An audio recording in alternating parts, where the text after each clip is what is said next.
प्यारे बच्चों, कक्षा 11 विषय नागरिक शास्त्र के इस सत्र में आपका स्वागत है।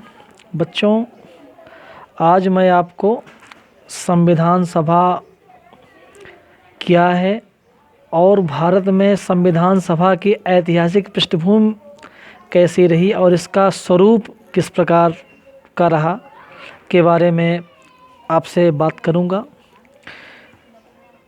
बच्चों, प्रत्येक स्वतंत्र राष्ट्र का अपना एक संविधान होता है जिसके आधार पर उस देश की शासन व्यवस्था संचालित होती है।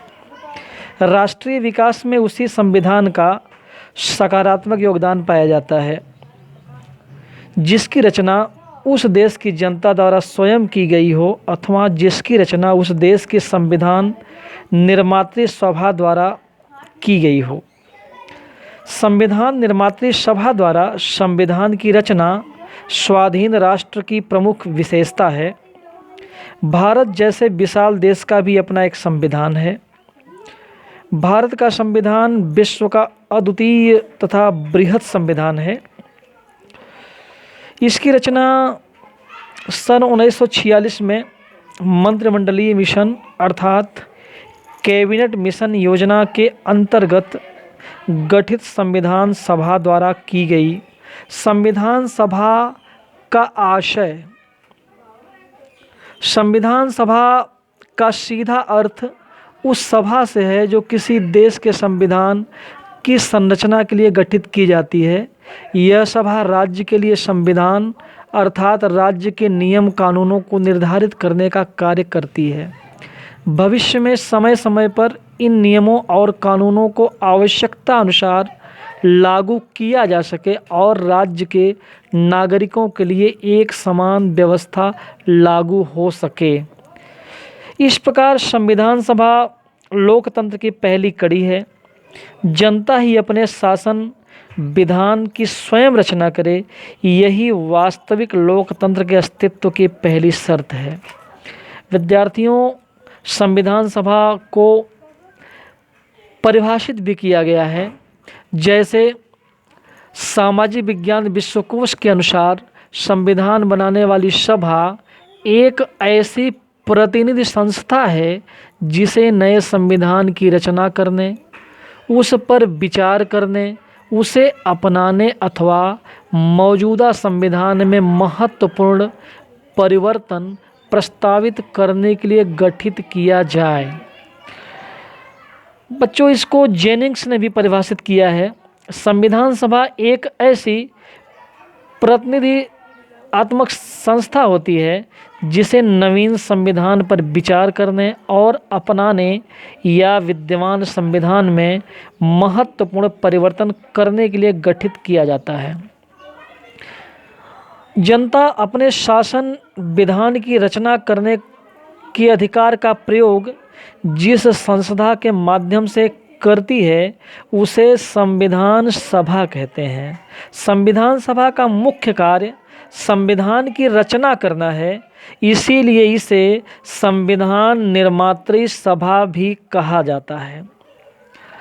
भारत में संविधान सभा की ऐतिहासिक पृष्ठभूमि, विद्यार्थियों, किसी भी विषय वस्तु को समझने के लिए उसके इतिहास को समझना बहुत आवश्यक होता है। भारत में संविधान की मांग एक प्रकार से राष्ट्र की स्वाधीनता की मांग थी, क्योंकि राष्ट्र की स्वाधीनता का यह स्वाभाविक अर्थ था कि भारत के लोग स्वयं अपनी राजनीतिक भविष्य का फैसला करें। संविधान सभा के सिद्धांत का दर्शन सर्वप्रथम सन 1895 के स्वराज्य विधेयक में होता है, जो बाल गंगाधर तिलक के निर्देशन में तैयार किया गया था। सन 1922 में महात्मा गांधी ने कहा था कि भारतीय संविधान भारतीयों की इच्छा अनुसार ही होगा। सन 1924 में पंडित मोतीलाल नेहरू ने ब्रिटिश सरकार के सम्मुख संविधान सभा के गठन की मांग प्रस्तुत की थी। इसके पश्चात एम.एन.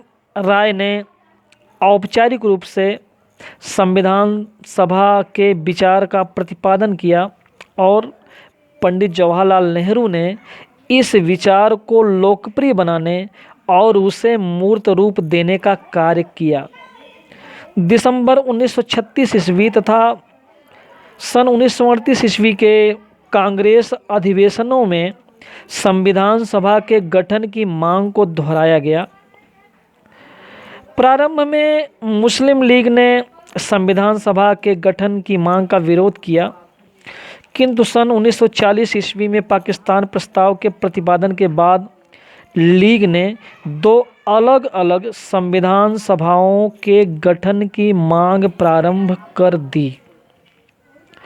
यद्यपि ब्रिटिश सरकार भारतवासियों की संविधान सभा की मांग को किसी भी दशा में स्वीकार नहीं करना चाहती थी, किंतु द्वितीय विश्व युद्ध की परिस्थितियों तथा राष्ट्रीय एवं अंतर्राष्ट्रीय शक्तियों के प्रभाव के कारण उसे ऐसा करने के लिए विवश होना पड़ा।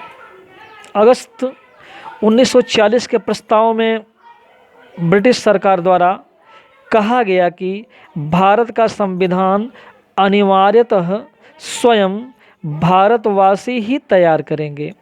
बच्चों, यह वास्तव में ब्रिटिश सरकार का भारतीयों पर एक तरह का लालच ही था।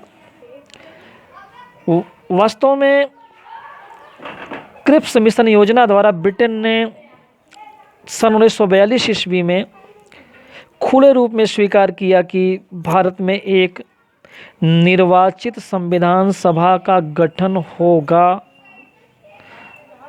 जो भारत के लिए संविधान बनाएगी। अंततः सन 1946 ईस्वी की कैबिनेट मिशन योजना के अंतर्गत भारतीय संविधान के प्रस्ताव को स्वीकार कर इसे व्यावहारिक रूप प्रदान किया गया। विद्यार्थियों, संविधान सभा का स्वरूप।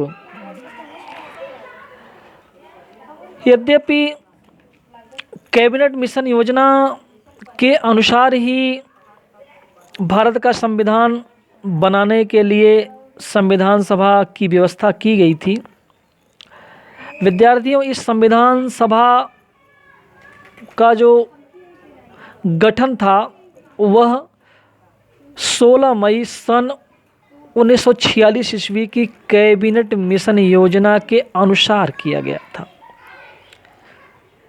इसमें अविभाजित भारत में संविधान सभा के कुल सदस्यों की संख्या 389 थी। 93 सदस्य देशी रियासतों से, 4 सदस्य चीफ कमिश्नर प्रांतों के तथा शेष 292 सदस्य भारतीय प्रांतों के थे। बच्चों, अल्पसंख्यकों के लिए रियासतों के सिद्धांत को समाप्त कर दिया गया था।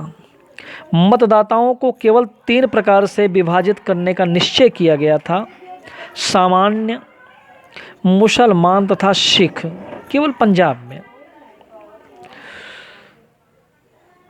3 जून 1947 की योजना के अनुसार विभाजन के बाद संविधान सभा के वास्तविक सदस्यों की संख्या घटकर 299 रह गई। इस प्रकार से संविधान सभा का स्वरूप बना।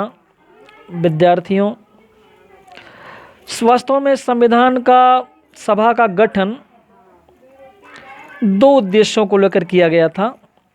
एक, संविधान का निर्माण तथा दूसरा, प्रथम संसद के चुनाव तक राष्ट्रीय व्यवस्थापिका अर्थात संसद के रूप में कार्य करना। विद्यार्थियों, अगले वीडियो में मैं आप लोगों से संविधान सभा के कामकाज की शैली, संविधान सभा की समितियां कौन कौन सी थी आदि के बारे में चर्चा करूंगा। धन्यवाद।